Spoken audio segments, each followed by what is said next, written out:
Hello, William. This is Amber.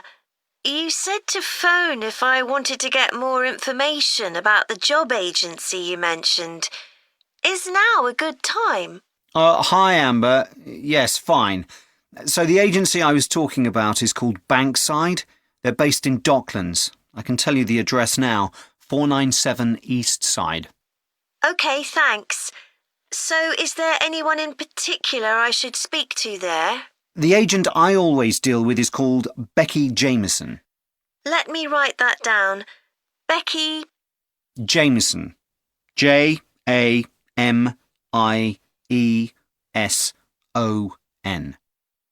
Do you have her direct line? Yes, it's in my contacts somewhere. Right, here we are. 07866 510 333. I wouldn't call her until the afternoon if I were you. She's always really busy in the morning trying to fill last-minute vacancies. She's really helpful and friendly, so I'm sure it would be worth getting in touch with her for an informal chat. It's mainly clerical and admin jobs they deal with, isn't it? That's right. I know you're hoping to find a full-time job in the media eventually, but Becky mostly recruits temporary staff for the finance sector, which will look good on your CV. And generally pays better too. Yeah, I'm just a bit worried because I don't have much office experience. I wouldn't worry. They'll probably start you as a receptionist or something like that. So what's important for that kind of job isn't so much having business skills or knowing lots of different computer systems. It's communication that really matters, so you'd be fine there.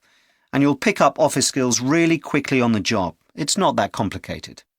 OK, good. So how long do people generally need temporary staff for? It would be great if I could get something lasting at least a month. That shouldn't be too difficult. But you're more likely to be offered something for a week at first, which might get extended. It's unusual to be sent somewhere for just a day or two. Right. I've heard the pay isn't too bad. Better than working in a shop or a restaurant. Oh yes, definitely. The hourly rate is about £10, $11 if you're lucky. That's pretty good. I was only expecting to get £8 or £9 an hour.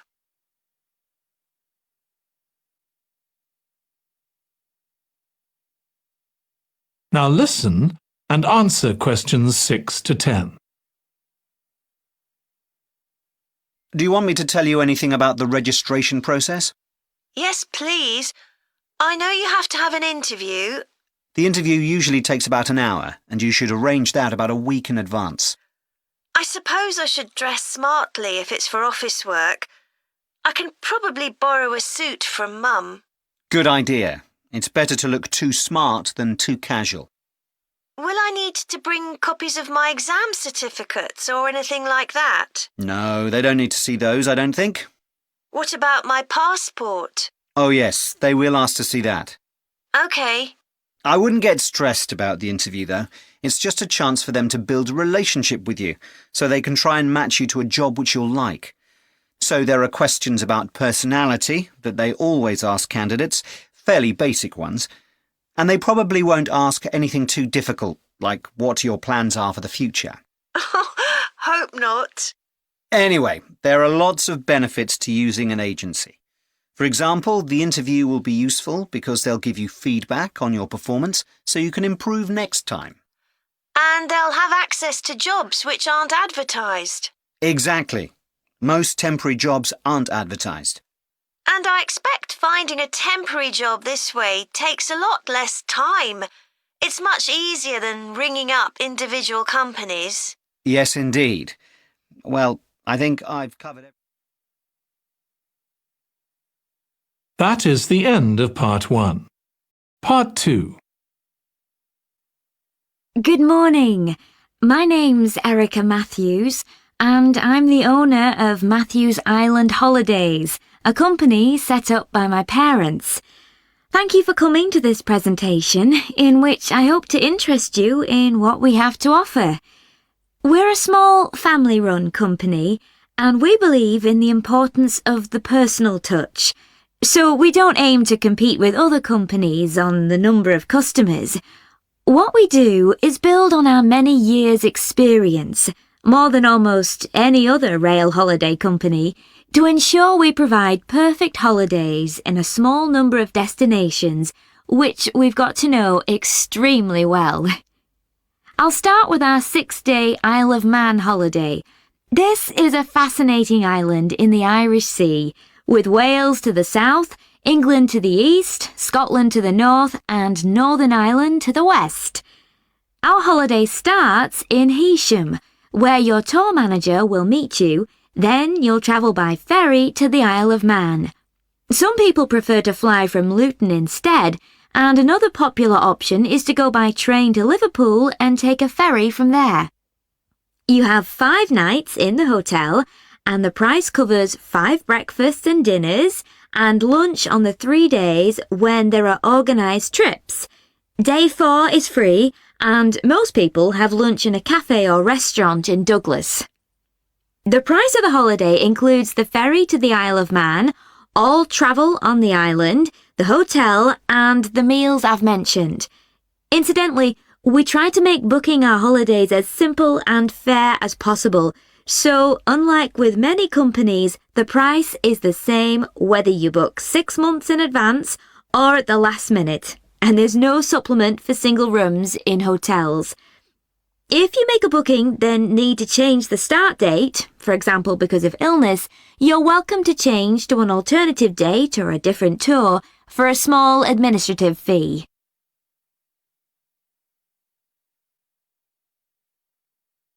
Okay, so what does the holiday consist of? Well, on day 1, you'll arrive in time for a short introduction by your tour manager, followed by dinner in the hotel. The dining room looks out at the river, close to where it flows into the harbour, and there's usually plenty of activity going on. On day 2, you'll take the coach to the small town of Peel, on the way calling in at the Tynwald exhibition.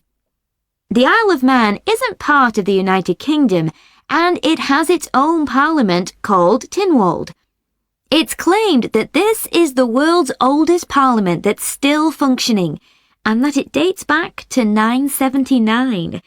However, the earliest surviving reference to it is from 1422, so perhaps it isn't quite as old as it claims. Day 3, we have a trip to the mountain Snaefell. This begins with a leisurely ride along the promenade in Douglas in a horse-drawn tram. Then you board an electric train which takes you to the fishing village of Laxey. From there, it's an 8-kilometre ride in the Snaefell Mountain Railway to the top. Lunch will be in the cafe, giving you spectacular views of the island.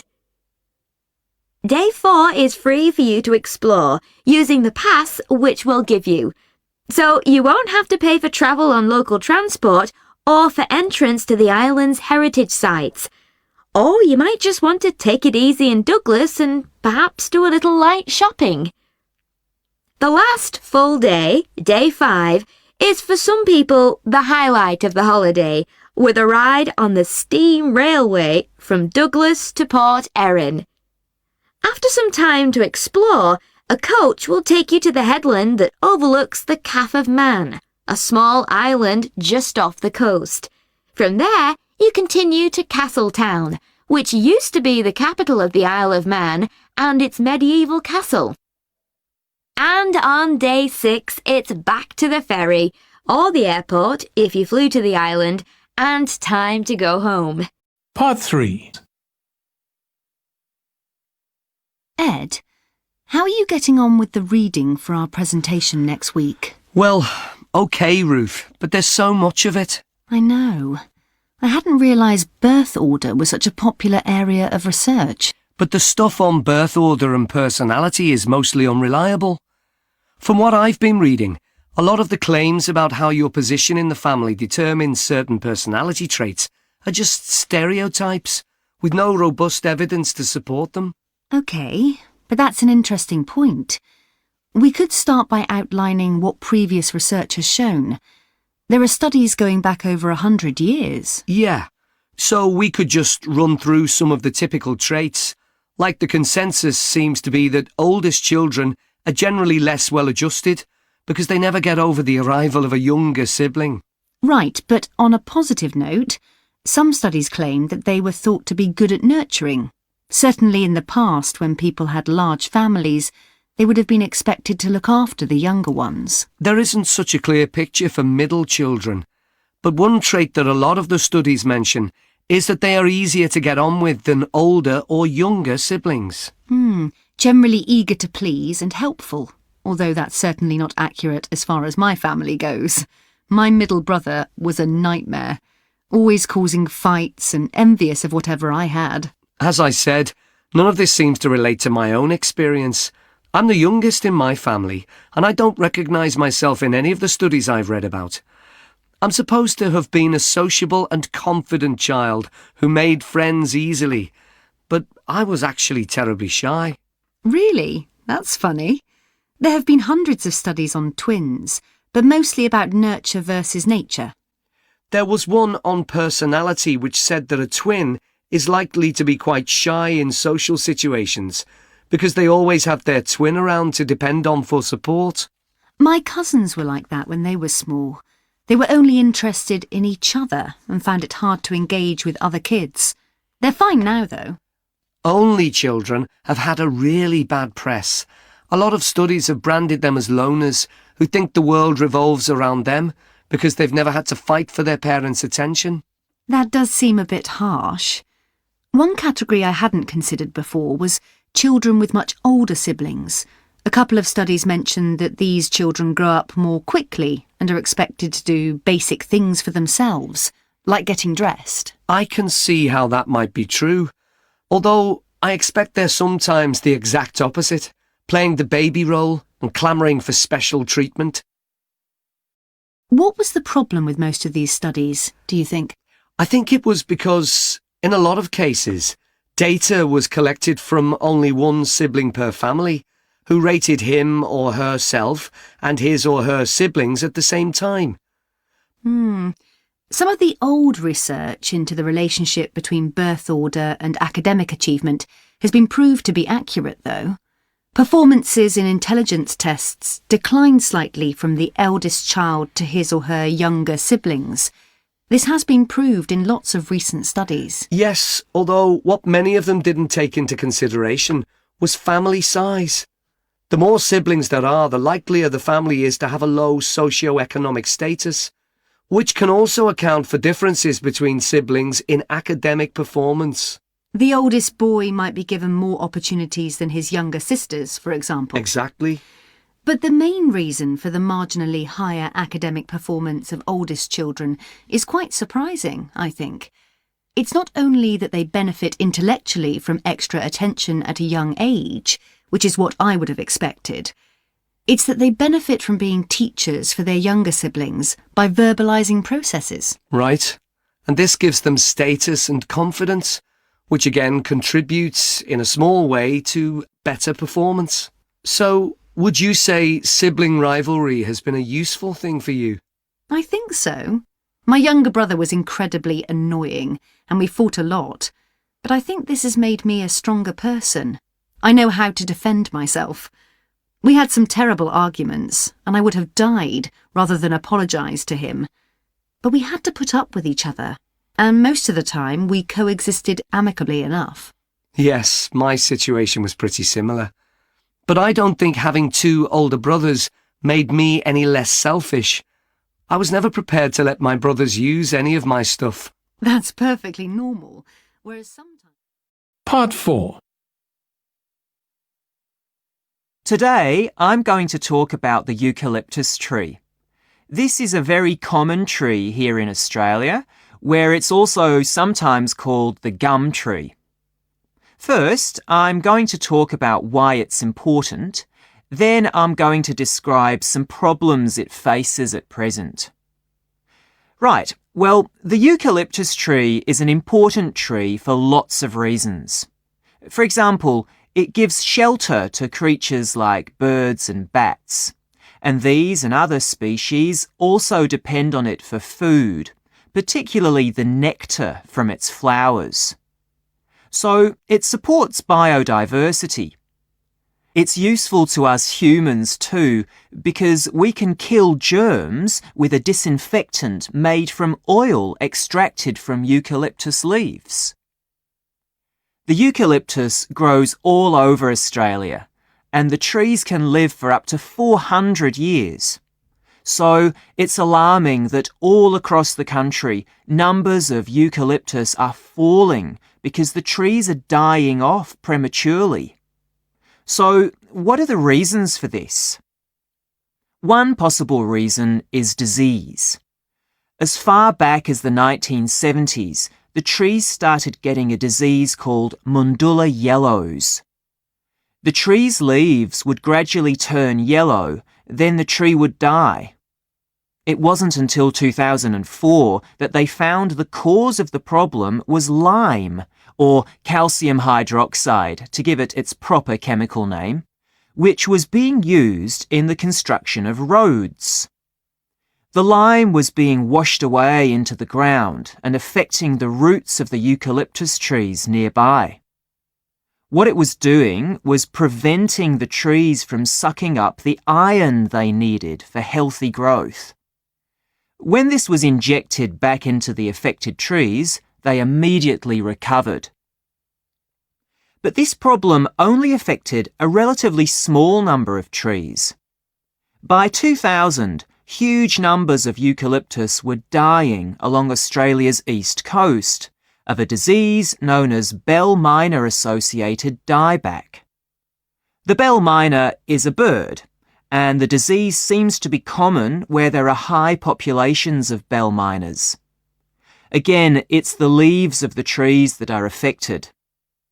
What happens is that insects settle on the leaves and eat their way round them, destroying them as they go, and at the same time they secrete a solution which has sugar in it. The bell miner birds really like this solution, and in order to get as much as possible, they keep away other creatures that might try to get it. So these birds and insects flourish at the expense of other species, and eventually so much damage is done to the leaves that the tree dies. But experts say that trees can start looking sick before any sign of bell miner associated dieback. So it looks as if the problem might have another explanation. One possibility is that it's to do with the huge bushfires that we have in Australia. A theory proposed over 40 years ago by ecologist William Jackson is that the frequency of bushfires in a particular region affects the type of vegetation that grows there. If there are very frequent bushfires in a region, this encourages grass to grow afterwards, while if the bushfires are rather less frequent, this results in the growth of eucalyptus forests. So why is this? Why do fairly frequent bushfires actually support the growth of eucalyptus? Well, one reason is that the fire stops the growth of other species which would consume water needed by eucalyptus trees. And there's another reason. If these other quick-growing species of bushes and plants are allowed to proliferate, they harm the eucalyptus in another way by affecting the composition of the soil and removing nutrients from it. So some bushfires are actually essential for the eucalyptus to survive as long as they are not too frequent. In fact, there's evidence that Australia's Indigenous people practiced regular burning of bushland for thousands of years before the arrival of the Europeans. But since Europeans arrived on the continent, the number of bushfires has been strictly controlled. Now, scientists believe that this reduced frequency of bushfires to low levels has led to what's known as dry rainforest, which seems an odd name as usually we associate tropical rainforest with wet conditions. And what's special about this type of rainforest? Well, Unlike tropical rainforest, which is a rich ecosystem, this type of ecosystem is usually a simple one. It has very thick, dense vegetation, but not much variety of species. The vegetation provides lots of shade, so one species that does find it ideal is the bell myna bird, which builds its nests in the undergrowth there. But again, that's not helpful for the eucalyptus tree.